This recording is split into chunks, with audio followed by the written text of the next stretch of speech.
Well, good afternoon as we're sitting here at LTV with the Hello Hello Show on Friday afternoon, April 11th, year 2025. And my name is Haim Mizrahi, continuing with the tradition of public access and the tradition of the Hello Hello Show that's been on the air since 1980. Of course, not to fail to mention the contribution by Fraser Dougherty, Francis Ann, and then, of course, the likes of you out there to make it your business to enhance and fortify the concept of public access. Here with us this afternoon, Clementine. Just a few words to mention before we get into the interactive aspect of this gathering here.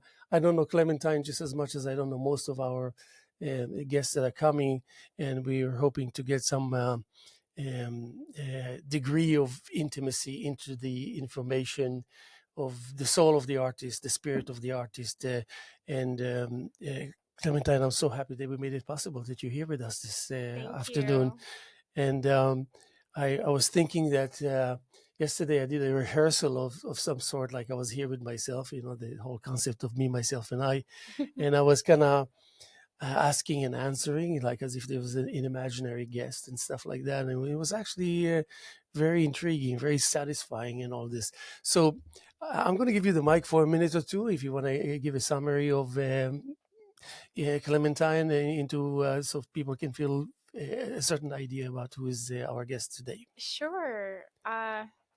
Professionally, I'm a mixed media artist. I paint across series. My work is intended to serve humanity, often with the purpose of raising the consciousness of society.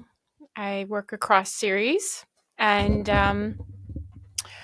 often my often my work takes me internationally for more of the mixed media pieces where I shoot photography, and alternatively, if I'm traveling, it's for inspiration. So I love the world. I'm a global citizen and glad to be with you here Yeah. in New York. I did notice the whole idea of raising consciousness.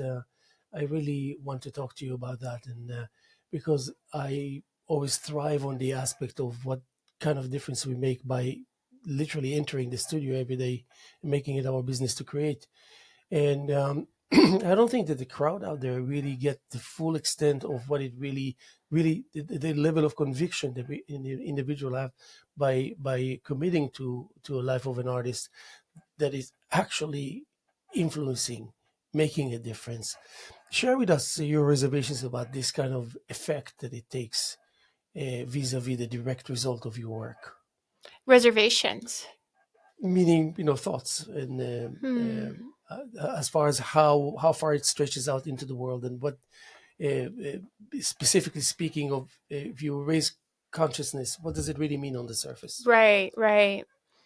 Well, I guess it can mean awareness first and foremost, on a humanitarian level, for people to reflect about their life, not just the work itself, but for the work to be a mirror, for people to then have the introspection about who they are, who we are as society as a whole, and what role we all play. Art is to, or at least for me, a medium to be able to awaken the world, really. And whether people are able to receive the message and awaken, it's about where they are in their journey and if it's their time. But all I can do is, create the message and put forth the work to give that opportunity the chance to happen. So when we speak of the trigger, your relationship with your journey obviously is first and foremost before you start thinking about the world out there. uh, what is the character of your engagement with your art long before it reaches the world out there and long before it has that hopeful potential impact? Yeah. Well, before, many, many years ago, it was producing work with, a show in mind or an exhibition or a sale. You're not that old to say many, many years ago. How many? Like 50? 15 years ago, No, I I could said say. 50, 5 Yeah, I 0. could say Okay. 15. I'm just Yeah.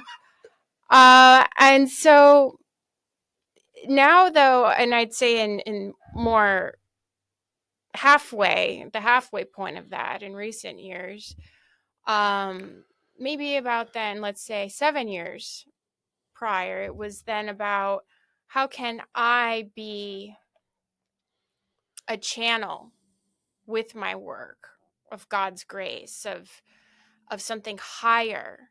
How can I really source um, so much that's beyond the physical realm, but put it into something tangible? And that pursuit then really changed how I create and the whole meaning of the work. It's not just about the end, it's about the work itself, and in itself, the purpose it serves, without expectations. So, do you measure your personal intimate growth in the process of creation against the potential results that you wish for once it's out there at the disposal of the people, kind of thing? I think Is there any perhaps, parallel between the two? I think maybe, as I was saying, like the 15 years ago time frame would have been that, how can I measure this? Am I really making an impact? But where I've come to in my journey is that all I can do is put forth my best foot and create my best work. And if humanity can discover it, if humanity is ready for it to make an impact to umpteenth scale, then so be it. But it's not in my hands. To what extent are you mindful of the process that's taking place? To what extent are you aware of actually point A to point B, ABC 1 2 3? Um, do you have an overview that is clear, or is it something that you have to start all over again every time you engage into? Meaning, you know how it is. I say that because at the beginning when I used to create in the studio, I used to leave. I wasn't mindful uh, of the fact of what's going to take place when I come back into the studio. So I measured it and I looked closely into it. And I realized every time I leave and I'm not thinking of what is it that I need to do before I leave because I'm going to be back by way of saving time, saving energy. So I realized that then I come back. If I didn't, it's almost like if you have kids and you don't prepare their clothes in the morning, you realize that's the most time consuming in the world. Mm, All these little things. So then I learned about the brushes and the paint and where it is and where it's supposed to be in yeah. relationship to the paintings that are in progress and things of this nature. But the larger concept of our goal or our task, um, do you have a clear overview? I mean, by way of subject matter, by way of beginning, middle, and end. Do you understand the nature of my question?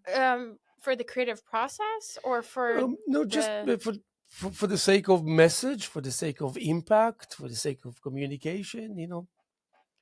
so you're asking, how far do I see the work's journey beyond my studio? Is that Also, what?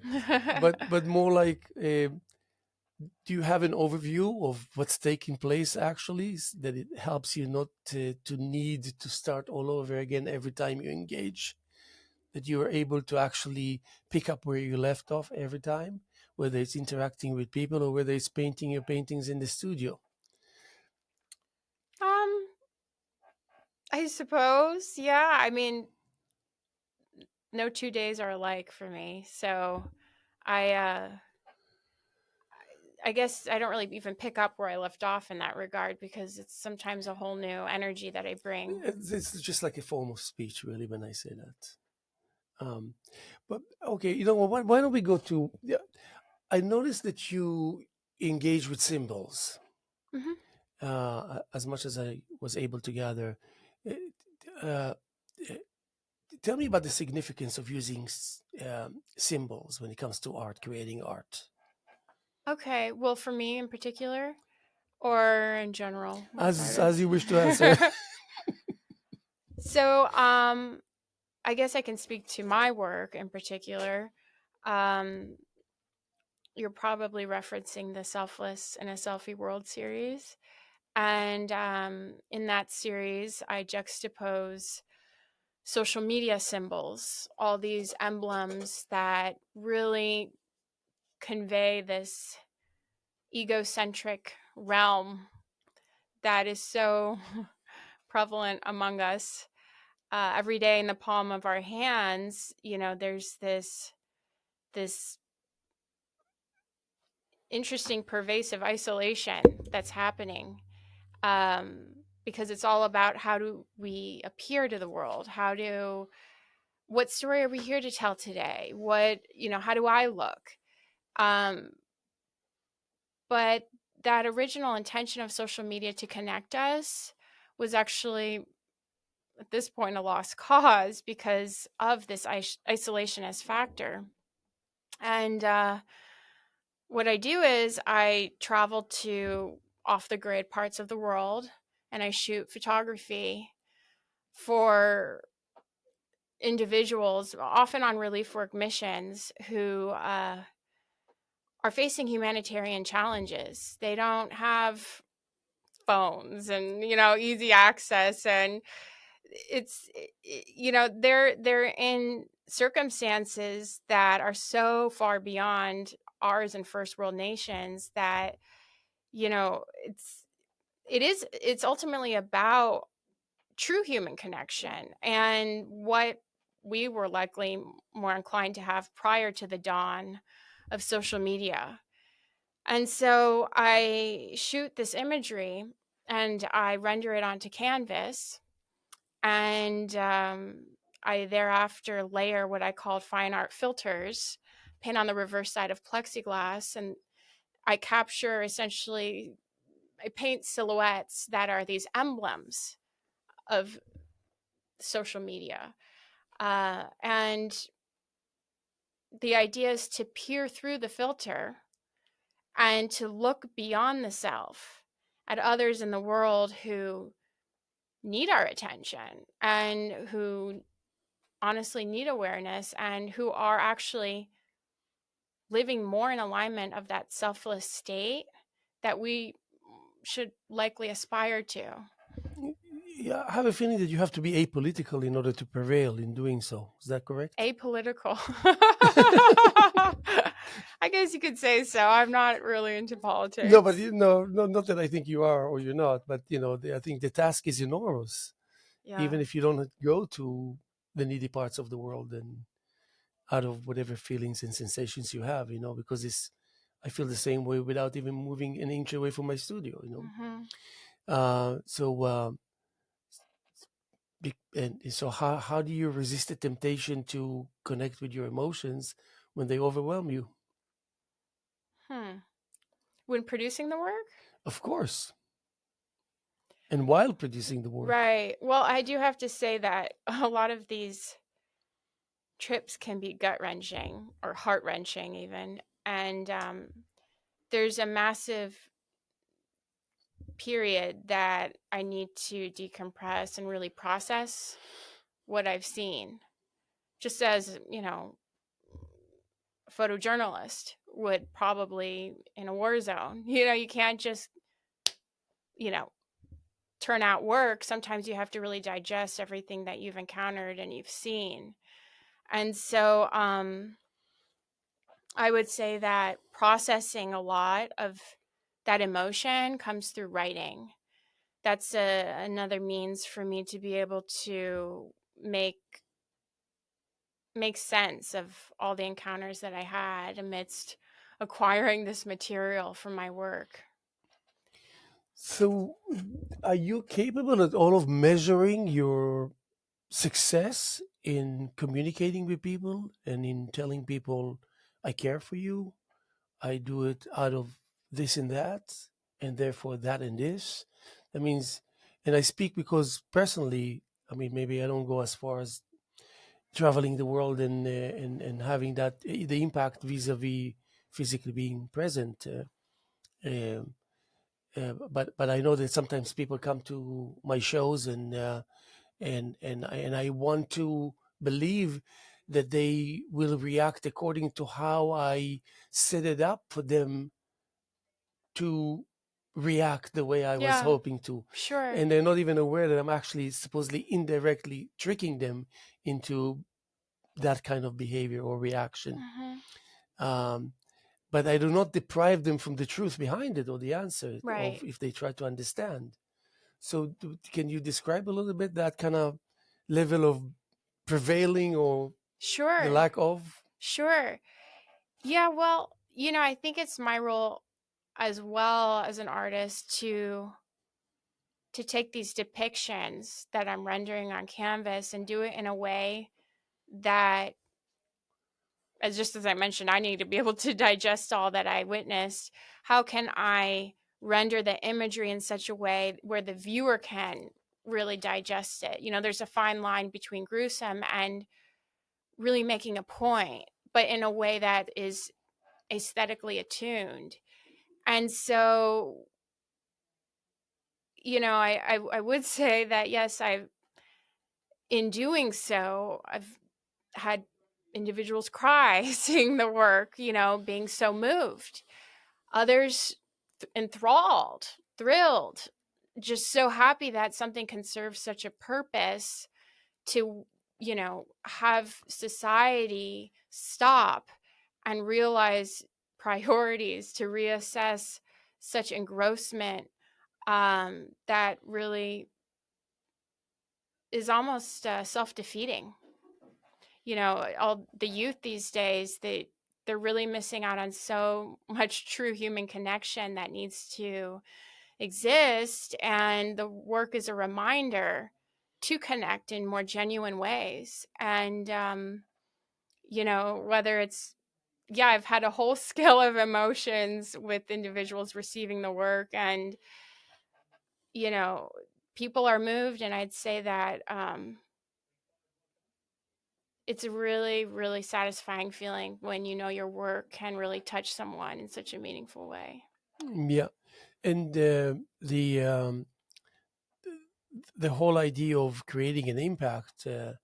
Um, do you find yourself sometimes trying to take care of yourself by way of replenishing, by way of um, getting in touch with yourself more often than not, in order to prevail, to have the energy and the what it takes Oh yeah. to but I'm sure it's not your average replenishing process, especially if you want to go to the ends of the universe and to wherever it takes Hmm. you. Yeah. um, and how genuine are in this attempt to get to know yourself better, ending up eventually in getting to know the people better, kind of thing. Hmm. Yeah, self-care is I don't know if it was a definitely question; it was more like wondering, but self-care is definitely vital. And as you speak to, um you have to be able to be whole in yourself in order to be in a place of giving. And I definitely think replenishment is key, especially, all of life is cycles.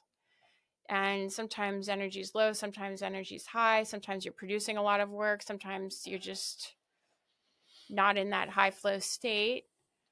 And I think it's a balance of also not being hard on yourself when you can't fully fill your cup to the point that you really want to fill it, so you can be ready to go back at it, and just trust and surrender that when the time is right, then you can move forward and serve. I noticed that. I mean, correct me if I'm wrong. I have a feeling that you're in love with the canvas. This you have this kind of inevitable level of tenderness when you and with the little bit that I saw, it's not like I really zoomed in. But there's a level of you know uh, care, and almost like attention to details. Therefore, Sure, yeah. and so I want you to share a little bit with me about that kind of level of naivete that is created on the behalf of that level of sensitivity. Mm-hmm. Well, as you know, being an artist, you sort of put your soul on a platter. Yeah. So, expression is really, it's close. It's very personal. Oh yeah. And so sometimes in the creative process, you really wonder, oh, what can be worth sharing versus not, because sometimes it feels so close to the heart. You almost get protective So of much it. yours. Yeah. So much yours. so, Definitely. so, it's all about love, as you say, and really being so caring with what you produce. And I have to say, some of the work can be painstaking, though, too. Oh yeah. When it Of comes to, course. Of course. especially the medium of plexiglass, because it's clear. And if you do hard edge painting on it, it takes a lot of layers for a particular level of opacity and very precise strokes. And it can be excruciating. So I guess it's this push and pull of creating work with ease and flow and all this output, and other times really having immaculate precision where you're like on the edge holding your breath. You're like, breathe. Yeah. Yeah. Yeah. And sometimes it's it, but I'm sorry. Yeah, sure. Um, the whole idea of making believe and playing head games is a big item on my list. I pretend, I act, I do all the things that I cannot do with people around, for sure. Oh yeah, definitely. I did a whole series of paintings with one brush in my mouth and a palette which I never hold in my hand, and pretending and playing the part. And I realized, because I'm a drummer, there was always a thing about the drums that um, uh, uh, when you when when you practice, Mm-hmm. repetition is all about stubbornness. I mean, I don't want to say persistence, Mm-hmm. devotion, all these big words. They mean nothing. Stubbornness. You know, stubbornness is what creates progress. Hmm. And it's just like saying, the Kabbalah says, um, practice don't make perfect. Perfect practice make perfect. Mm. You know what I mean? So Yeah. it's a very meaningful change. It's this little teeny tiny item. And I started thinking about these things. So the relationship between me and those kind of head games was more like um, people come out with brilliant ideas. Now, why don't they all prevail? Most of them fail. How come? It's because they don't understand that an idea in itself is obsolete, it's meaningless, unless you give it, you have the skeleton you can purchase anywhere. Yeah. And if you want to kind of give it the coats of flesh on the skeleton, that's your work, that's your investment, that's your ideas, that's your honesty, Mm-hmm. your responsibility. Mm-hmm. And if you fail momentarily, it's back to square one. So it's almost like, how sometimes with the cell phone we're doing something and something is gone, and you don't know for the life of you what did you do that it's just not there anymore. This is something that drives me crazy. And I realized it's the same with this attitude. People don't understand, if you have a task, you have to finish it. Mm-hmm.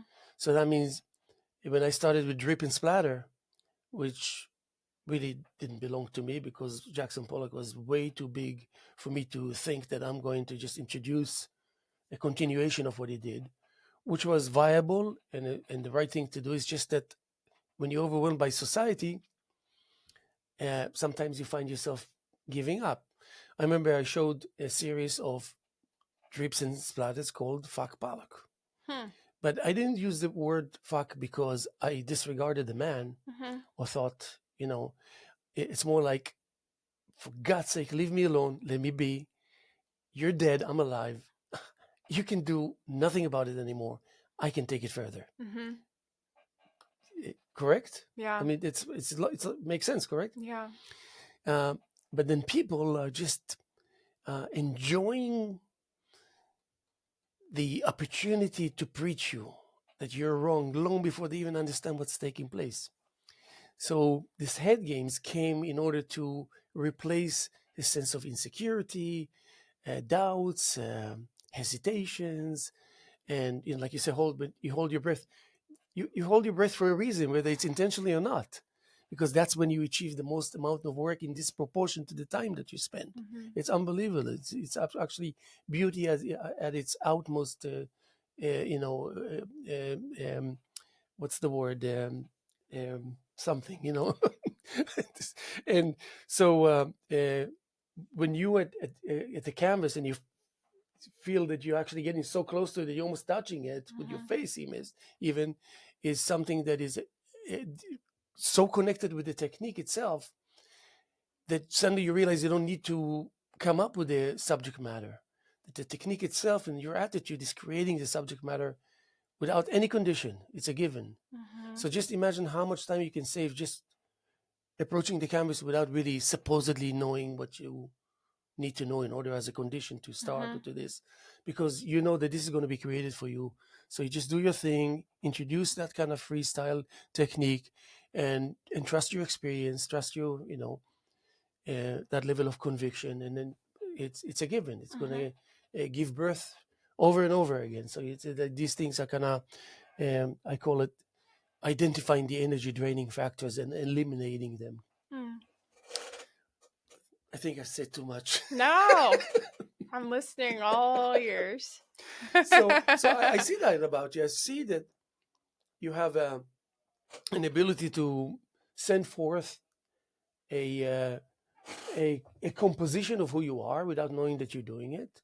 But of course, it's just that you don't bother to think about what you already know, what's already so much a part of your life and a part of who you are. But in abundance, there is kind of all the ingredients necessary to make people feel that there is something there. And if you pay attention, you're actually going to see a coherent composition of the person and therefore of the work. Mm. I don't know. Am I close to the reality, or to the ability to portray a little bit of who you are as an artist? I think so. I think you're intuitive, as you could tell from my piano. Yeah, yeah. Oh, I don't know. I didn't even get to this yet. I wouldn't know even where to begin. Yeah, It's, you're definitely on in, mark. so yeah, I mean, even my friend Avi Adrian is one of the greatest pianists in Israel, and a great student of Joe Zawinul and the late Joe Zawinul. And I remember that once I told him the only progress you're going to make is if you're going to make yourself absolutely uncomfortable with the instrument. That means if you're going to sit like this and not forget about it, you're getting nowhere, because you're not a genius and you're not like a prodigy and you're not all of these things.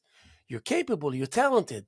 So I said, if the piano doesn't touch your kind of upper level of your belly, Hmm. like this, like almost like this, then you cannot do anything.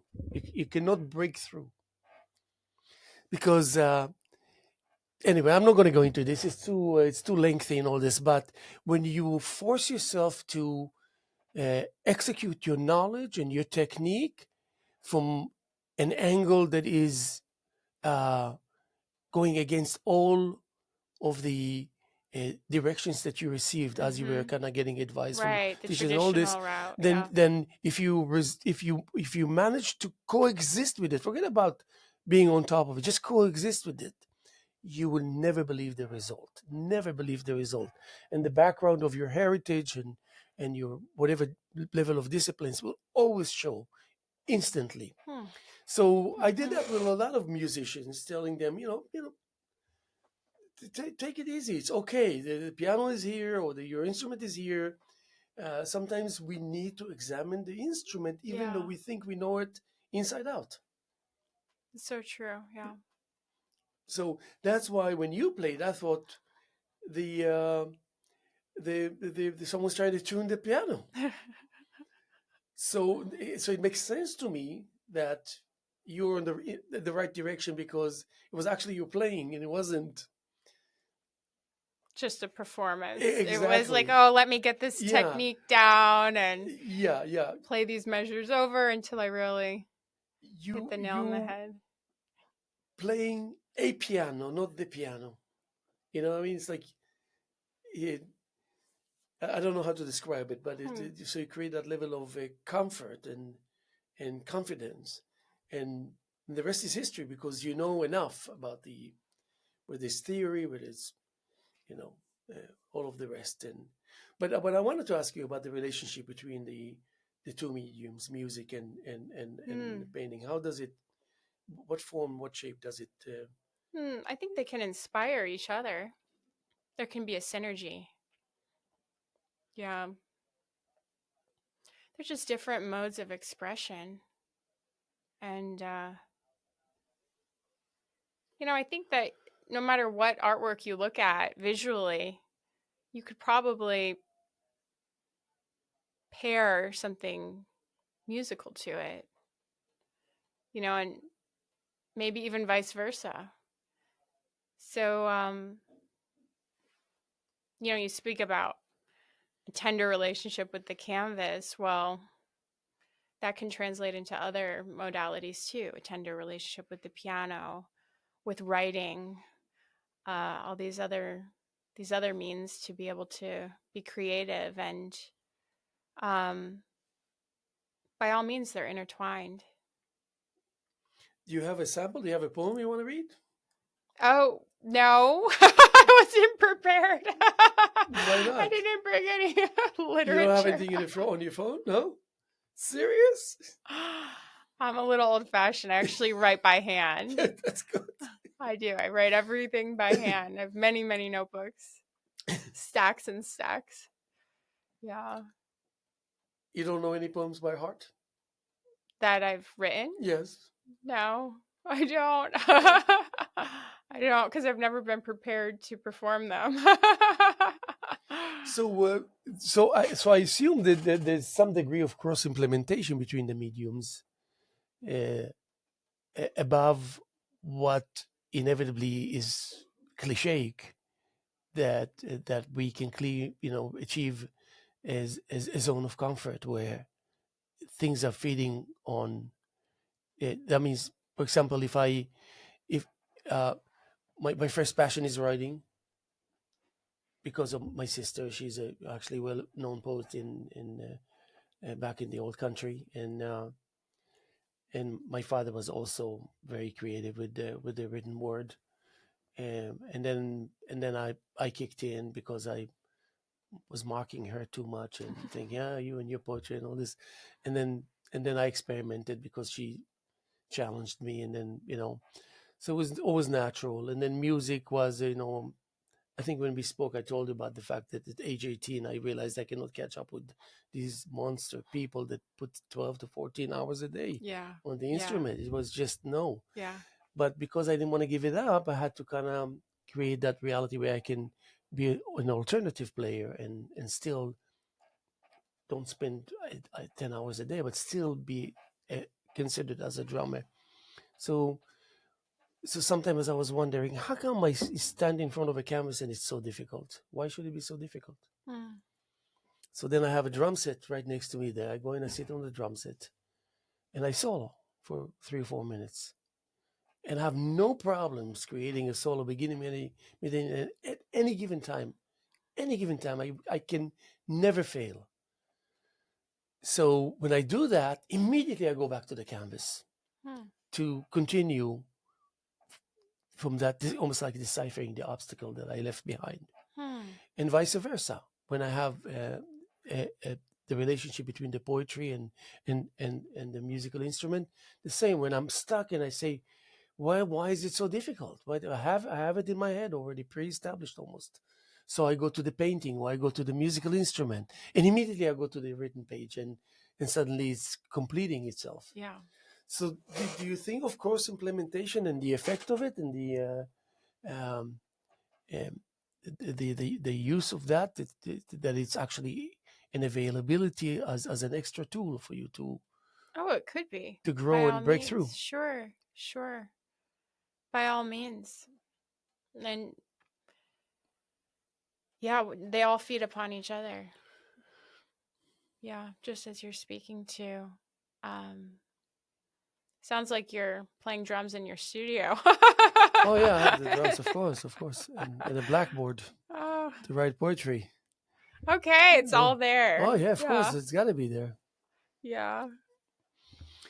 So, how do you deliver the message to the world without literally delivering the message to the world?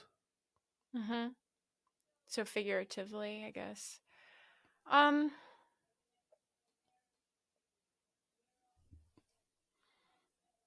What is the nature of that importance, other than the yeah. obvious elements? Mhm. I think it's lighting a spark that will allow viewers to interpret rather than telling them, right? Telling them this is what this is. This is the message. This is loud and clear, in your face. I think it's creating intrigue, such as with symbols chosen. And the visual story that's told then through imagery, that all, I put so much thought into conveying a visual story, but not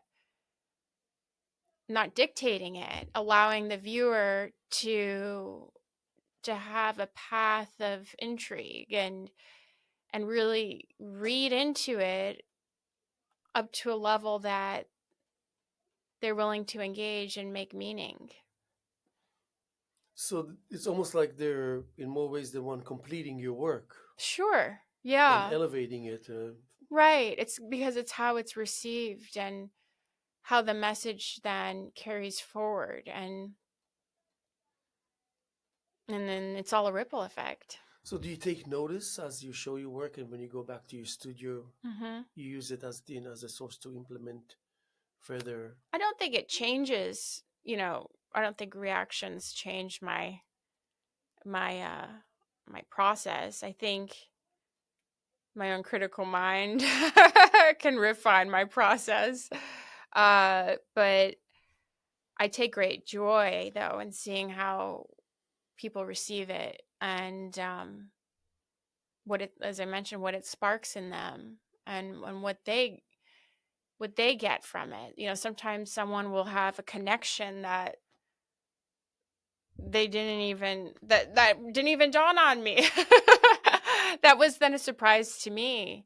So it can be a mutual gift, my art, and then my art for the world, and then what it can mean to someone in particular. So do you ever find yourself creating in other countries, or just traveling? Would you work with do you get to create also in the countries that you go to? Yes, I Um, have. Yeah, I have. I haven't set up shop, but I definitely like to create while traveling if it's possible. And gosh, the world is so inspiring. There's so many places to be able to so does it soak pick up up. a new meaning when you travel with your work that you created here, and you kind of deliver Yeah, it into? Does it does the uh, um, does the theme um, um, becomes more transparent or more diluted once it reaches that destination outside of your? I don't know. I think Do you know what I mean? Like, I know do you I see it in a always, different light, and suddenly you don't like it, or yeah. you like it more? Oh. Well, markets are so different too, as you know, with fine art, but I think I tend to associate meanings with memories, and when things are tied to a particular location, I can feel quite sentimental and perhaps value the work even more. So your vulnerability is a part of the creative aspect, the whole um, um, you exhibiting yourself in addition to exhibiting your art, and so your emotions and feelings are transparent in the process of this engagement. Mm-hmm. Is that a fair statement? I'd say so. The abstract work, though, that I create, that's a whole nother, So you how do know. you perceive abstract? Share with me. What does abstract mean? I mean, this is a very cliche question, Mm. but what does it? But it would lead to something a little more genuine. Yeah. What is the nature of your understanding of what abstract is all about? For Eh, me personally, it's creating without expectation of what something should be. So it really pushes you into presence. that's a fair statement. But what if you find out that there is an injection of a certain substance that you weren't aware of that is super coherent in that level of experimentation and freestyling and all this? Expand on that. What do you? I think I remember what I asked. I don't remember. No, I mean, do you what? Because I always say all these definitions are so obsolete and so annoying. It's not even funny. Mm, Realism and impressionism I mean, for me, abstract expressionism, when they came up with it, for the life of me, I'm trying to think,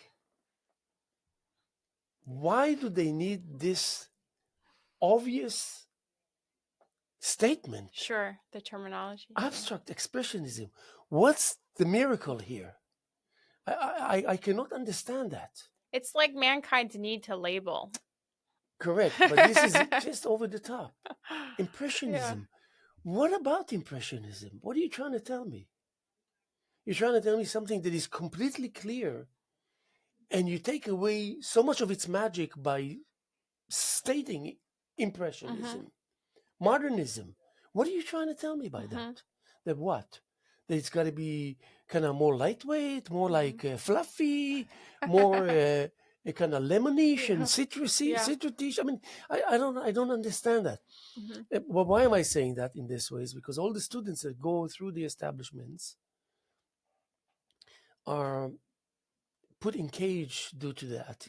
Mm. It's an it's like I dare say the the faculty wants to make sure that you're not.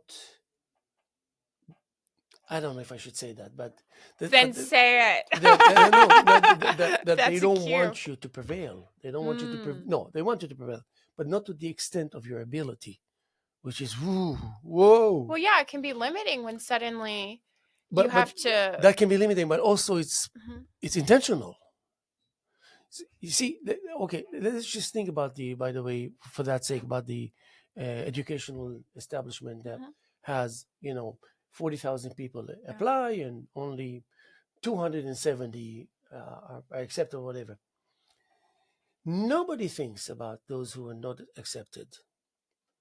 Nobody thinks how important it is to have these people come back so that those people that you look up to will say, listen, this is not an indication of who you're not. Mhm. This is just technical by nature. It's Mhm. almost like playing the lottery. We took all these names and we threw it on the floor and we picked up a few and you weren't picked up. Mhm. And maybe you're lucky. Maybe you're lucky that you don't have to go through that. But you can find your way into something that is very familiar to you. I cannot tell you that which is very familiar to you. I cannot teach you. I cannot penetrate into that Mhm. and decipher for your own sake what is it that have to do next, what and how you should approach it and all that. So have like a couple of minutes with these people that are probably devastated because they don't know better. They just don't know better. I remember when my mentor Alan Plant's a great poet, uh, like 30 years ago at Canyo's bookstore in Sag Harbor. Was the reality there was poetry reading and all these poetry groups were in abundance. It was wonderful. One of the reasons I stayed in this community was because of poetry. I went to a poetry reading and I saw all these people and I said, this is out of this world. And then when I got up to read a poem once, and I was shaking and all this, and people just wanted to hear the poem. And I thought they're faking it, but it was real. And I said, wow, unbelievable. So he arranged a solo reading for me at Kanye's bookstore. And I said, Alan, I don't think I'm ready. His answer was, all I want you to do is read your poetry loud enough so everyone can hear you. That's it. That's the only important thing. So here's a mentor that everybody knows him. Is an incredible person telling me that. You think I don't treasure that? Of course I treasure it. That he tells you, no, no, no, we're not talking about whether your poems are good or not. Yeah. We're talking about how did you deliver it? Because anyway, at the end of the story, people will remember only one line of 100 poems. They will go home, they will forget what you read. Because that's the nature of the beast. Mm-hmm. So make sure that they will remember because you heard everything you had to say, even if they couldn't make sense of 99% of it. So the same with the people that you just need to. I needed that kind of support. I didn't know that I can get it from anyone. I needed someone to come and whisper in my ear and say, "I don't think it's a good idea what you're doing now. Maybe take it easy. Maybe make more left turns than right turns. Things, whatever it is." And suddenly it's just. And then years later, I realized when I had my mentor, Janet Lair, a very well known, wonderful force in my life. And she always used to come and whisper in my ear in the middle of openings, "You're talking too much," or "Don't dwell too much. Don't stay in one place too long." Things like that. And at first I was annoyed, and I realized greatness at its best to hear that. And you implement it, and then you see the. So how do we how do we increase the chances of those individuals that are rejected, that nobody's standing in their way and preventing them from prevailing and not being accepted into an establishment? Doesn't mean the end of anything. If anything, it could be seen as They freedom. need to hear it from someone that they can really Mm. evaluate their opinion. Mm-hmm. And um and art history is something you should learn at home, not in school. Or Y- just make it. yeah, or and by doing so, make it. Yeah. But don't you think, why do I need to go to any establishment of higher education to study art history? To what? The significance of it? How can you tell me what the significance of it? If I didn't see the work and the story of that individual that was so influential 100 or 200 years ago, then nobody else can make that sense for me. That means when I see people trying to talk about de Kooning and the likes of them and Picasso and all this, it's a very limited interpretation of what they think his paintings are all about. This period, that period. It's almost borderline pathetic if you think about it. What are they trying to tell me? That the blue period was what? Blue? And what significance does it? What significance is it going to carry? How is it going to influence me to say, wow, I got it? Mm-hmm. It's amazing. So we need that the establishment will teach you how to inhale and exhale in front of a painting that's not yours, you know?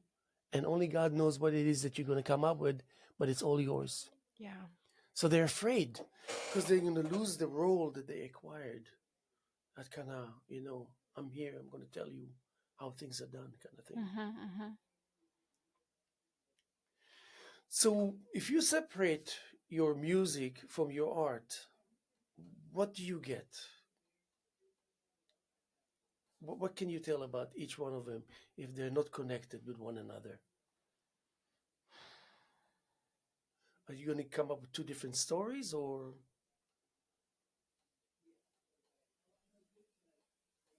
I think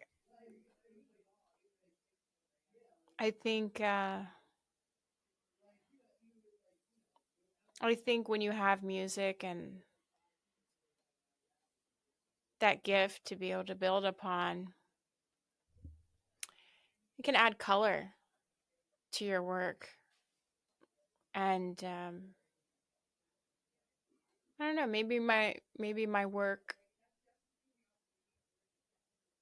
No, I've never separated the two, but maybe it would read completely different. Yeah, maybe it would. I don't want to say lose some life, but you know, everything has that capacity to take its turns. Uh, but I don't think I'd test it.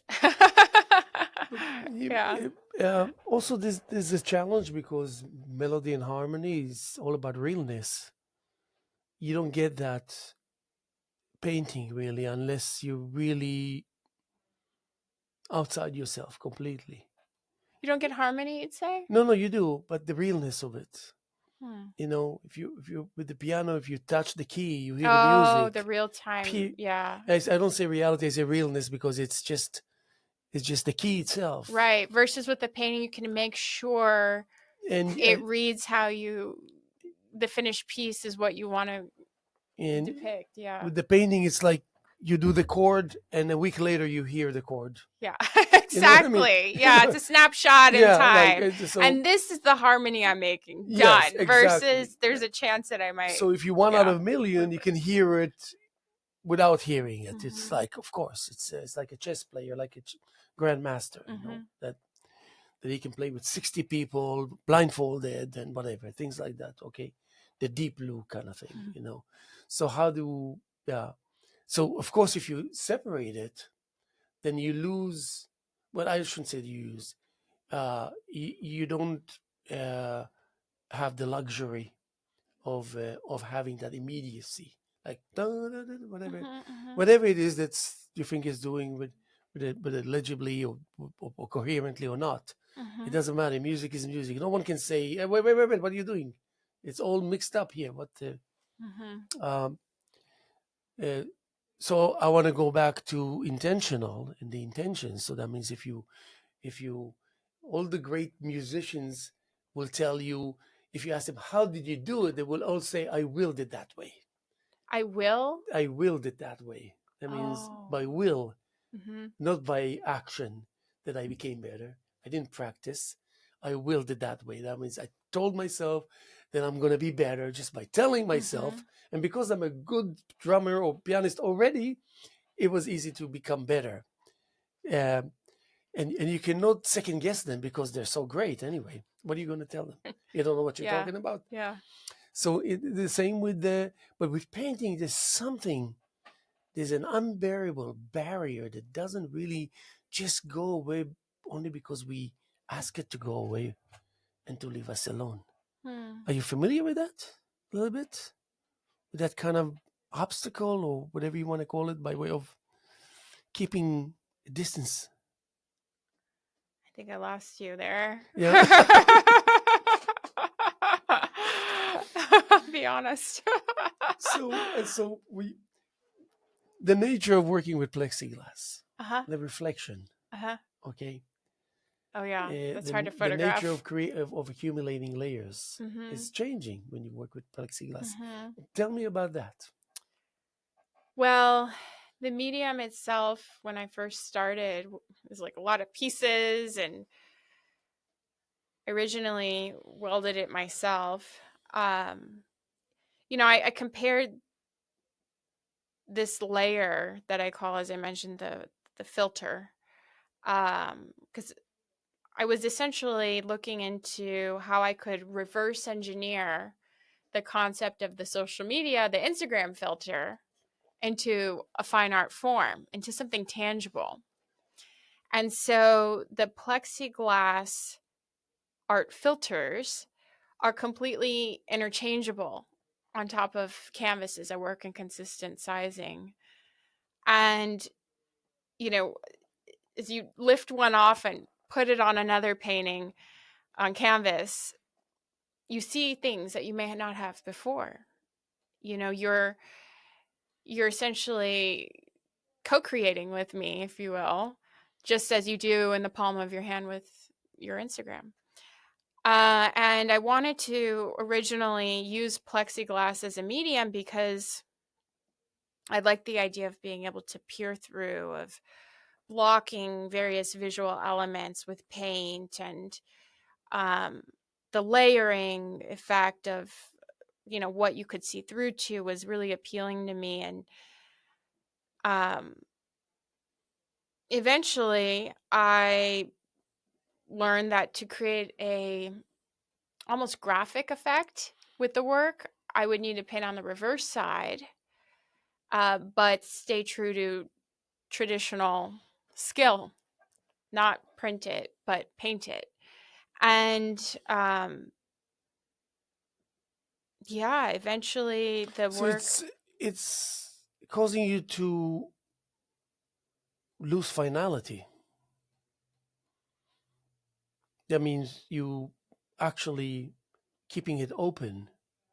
So It's so you're giving the evergreen. feeling, yes. Yeah. So you give the feeling to a person that this is not the last word, even though it is a complete painting. Of course, if you Sure. show it, Sure. but you can very much go to the studio and take that layer and attach it to another Mhm. painting, and so that means you're not attached to the need to create finality, which is Mhm. very unusual for an artist. Also, I have to commend you for the fact that you don't care to show your technique. I know 100 out of 100 artists that would never be willing to do what you're doing to show. I noticed it when I looked at your one of the videos or whatever that Mhm. was, that you actually, I said, "Oh my God, she's so brave." She's like, either she's not aware of it completely, or that she's very much aware of it and she doesn't care. And that's a quality that you don't get to see much with artists that are. To share my process that I developed. Yes, and this is a Yeah. sick. Actually, it's something new. Mhm. I almost said, "Wow, is she telling me that I'm? Oh, it's okay that if I was to do it myself, like, what's going on here?" Mm. But that's one of the sentences that Van Gogh said in one of your things, that the most artistic way is to love people. The most artistic thing in Oh. art is to love people. I thought that I was like, wow, really? That's really the epitome of cliché-ness that is actually not cliché at all.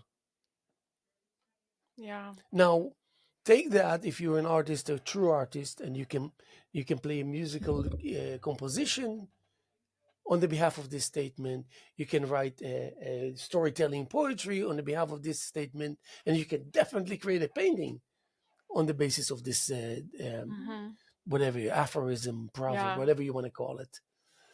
Especially because it comes from a person that is so incredible, such as Van Gogh. Mhm. I mean, who do we know that is Van Gogh today? Who do we what? Who would know that is Van Gogh today? I know. They don't exist. Unfortunately, there are incredible painters out there, but they're too incredible. You know what I mean? It's like we celebrated him, and you know, I don't know, these days you can't really celebrate people. It seems like we're out of their mind. Whether you believe it or not, 58 minutes passed. Oh wow.